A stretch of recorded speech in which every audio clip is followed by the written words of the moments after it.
të mendoj një, handicap për vetëvendosjen, e dyta faktori Osmani.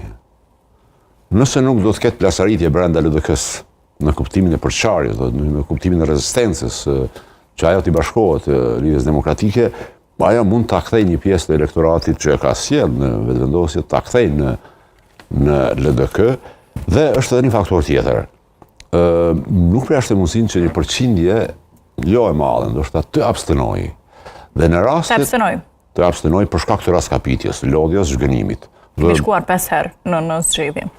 Brenda një periudhe do të ishte krejt normale të ketë abstenim. Se vazhdimisht po bëhet edhe ky krahasimi me Bullgarinë, zotri Koci. Po ne jemi ende një shtet i ri dhe nuk është që jemi të antarësuar në organizata ndërkombëtare siç është Bullgaria. Absolutisht, dhe ky është problemi kryesor. Bullgaria ka mbajtur për 2 vite 5 parë zgjedhje, ndërkaq për 5 vite 8 parë zgjedhje. Por ata janë në rast tjetër, janë në Kombet e Bashkuara, janë antar i NATO-s, janë antar i Bashkimit Evropian. Ne nuk jemi as në Kombet e Bashkuara, as në NATO dhe kjo është handicapi ynë.